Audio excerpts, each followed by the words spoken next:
Kamusta mga idol? Sa video na ito magpapalit tayo ng brake pad sa ating motor na GSX R150. Magkapareho lang sila ng brake pad sa Raider 150 Fi sa harap. So ngayon papalit tayo ng ganitong brake pad mga idol galing Seaworks kasi mas mura ito kumpara sa mga SJP. Dahil yung mga SJP na brake pad sa motor na to mga idol sa Raider 150 Fi, maabot siya ng siguro mga more than 400 or 300. And then itong nabili ko galing Seaworks na pang Raider Fi 150, ano lang siya, 172. Free shipping na yun sa Shopee. So ito yung box niya mga idol, buksan natin. Ganito yung laman niya. Kulay ano pala siya mga idol, kulay gold yung pinaka ano niya, metal sa brake pad. Buksan na natin.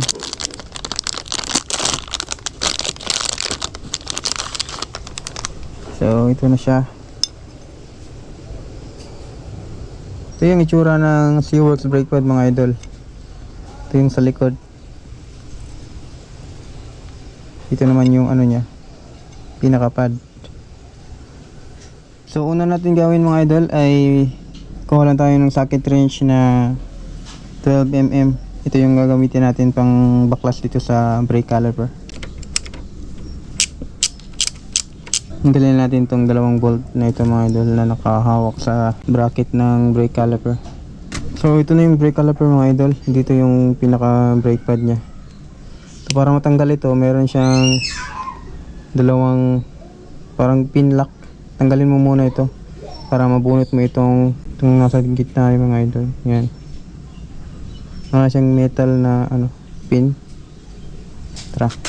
Bali sisikutin mo lang siya ng kahit anong tool. Madali naman siyang tanggalin. Gamit ko dito yung screwdriver lang.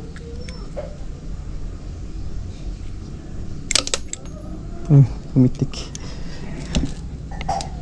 So ito, dalawang pin yung tatanggalin natin.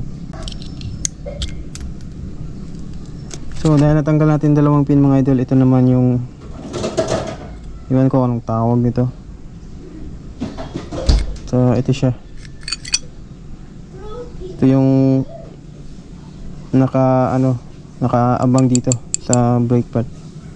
So once matanggal mo na ito, pwede mo nang tanggalin yung pinaka brake pad nya. Yun lang.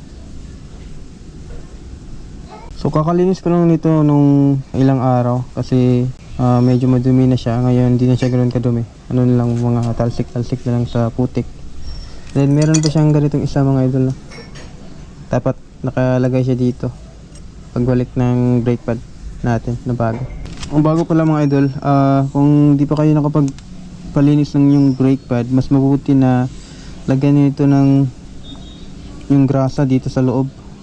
Ang tawag ata nito mga idol, rubber boots. Dapat lagyan siya ng grasa dito sa loob, or mas mabuti yung silicone grease kasi dito siya basta-basta natutunaw. Unlike dito sa grasa na ginagamit ko. Ilagyan ko na yun last week, sabay ng paglinis ko dito sa brake caliper nya. So compare natin mga idol yung brake pad na gamit ko dati.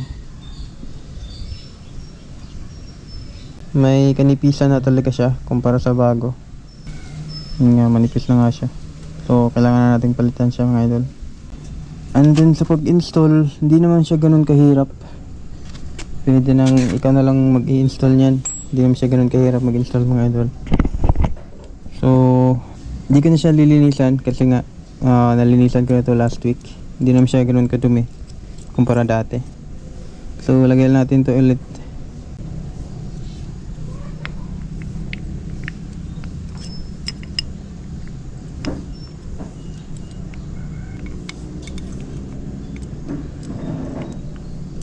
And then pagkatapos ng mga idol, balik natin yung ganito. Dahil ito yung nagsisilbing lock para hindi matanggal yung brake pad dito. So pagbalik natin yan, hindi yan matatanggal. And then pasok natin itong pin lock. Hindi ko alam kung anong tawag dito, pin lock na lang. Hindi naman siya ganun kahirap mag-install ng ganito. Kahit ikaw na lang maglinis or mag-install ng bagong brake pad, napakadali lang gawin. So yun lang mga idol, tapos na tayo, and then i-break na natin yung brake caliper. Lagyan natin yung bolt niya.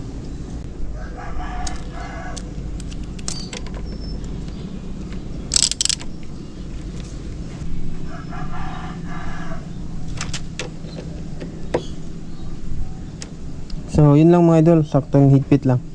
Tapos na tayo mag-install ng brake pad. Ganun lang kadali magpalit ng brake pad sa ating mga motor.